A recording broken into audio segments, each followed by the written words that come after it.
Je gardais une boutique près de la rue Wisconsin. Et le mardi soir, on a entendu des coups de feu qui semblaient venir de l'Algier. La police est arrivée. Ça s'est mis à tirer de partout.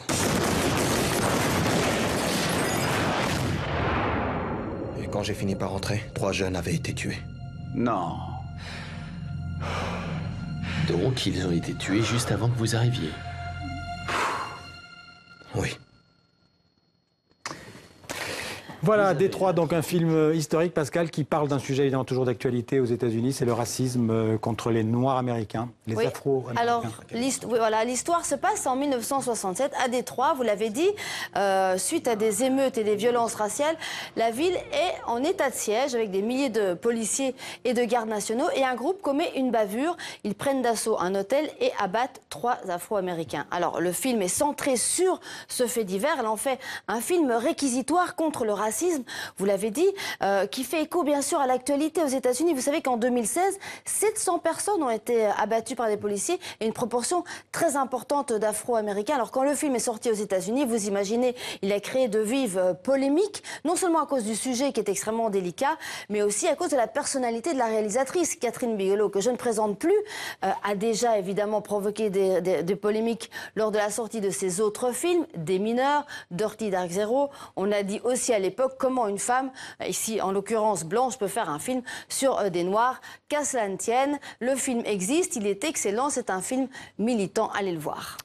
Voilà.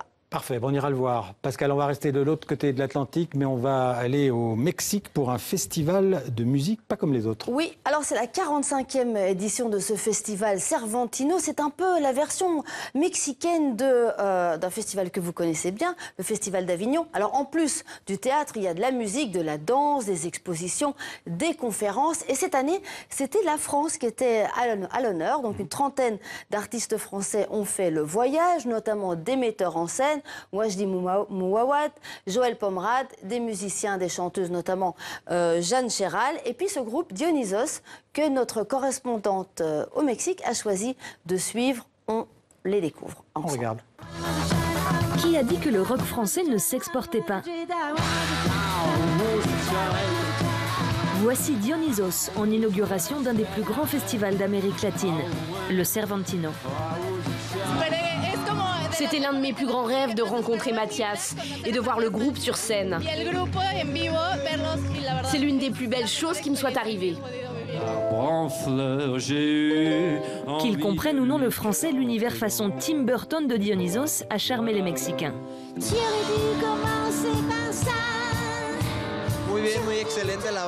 Il est génial ce groupe, j'ai adoré. C'est super qu'ils aient pu venir au Mexique. Une première au Mexique pour le groupe français qui va fêter ses 25 ans de scène l'année prochaine. Après, ce qui est drôle avec le Mexique, c'est que c'est une culture qui finalement nous inspire pas mal. Parce que des trompettes mariachi, on en a mis sur plein de morceaux. Avec la culture western, ça se mélange quand même pas mal et c'est des choses qu'on a toujours beaucoup, dans lesquelles on a beaucoup puisé. Et puis le côté, le folklore, sur tout ce qui est autour du Dia de la Muerte, etc. Vampire de l'amour. Et pour décor, une superbe ville coloniale, Guanajuato. Guanajuato, c'est un peu comme Dionysos. C'est coloré, surréaliste, et ça ne manque pas de piquant. Et, aux surprises, ils avaient déjà un beau panel de fans dans le pays. Muy emocionada. Sí, muy emocionada.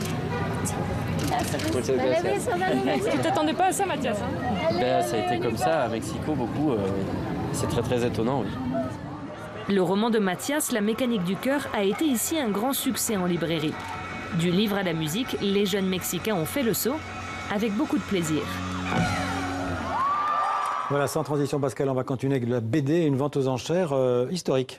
Oui, alors regardez, ce dessin original, c'est une gouache de la main d'Uderzo et c'est la base de la couverture de cet album que vous allez voir, Le Tour des Gaules, qui est le 5e album et qui fait partie, alors le dessin original fait partie d'une collection personnelle de Pierre Tchernia. Vous vous souvenez de Pierre Tchernia, Monsieur Cinéma. Il est décédé en 2016. Sa collection a été vendue aux enchères et c'est un passionné de bande dessinée, c'est un ami de Goscinny. Il a participé au scénario. Il a même prêté sa voix pour certains films, notamment Astérix et Cléopâtre. Alors, sa collection a été mise en vente, je l'ai dit tout à l'heure, à la maison Drouot. Et alors, le dessin que vous voyez a été vendu pour 1,4 million d'euros. Vous pouvez imaginer ça.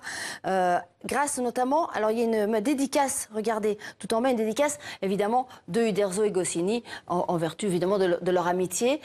C'est un prix assez fort, mais ce n'est pas le record. Vous savez qui détient le record? Tintin. Tintin.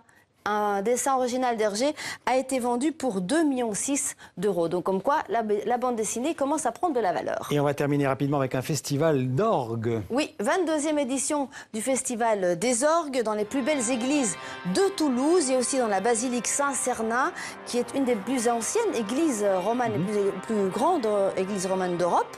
Et c'est aussi l'occasion d'un concours international de tous les jeunes organistes du monde qui s'en retrouvent. Voilà, alors on écoute, on finit la chronique en musique. Écoutez.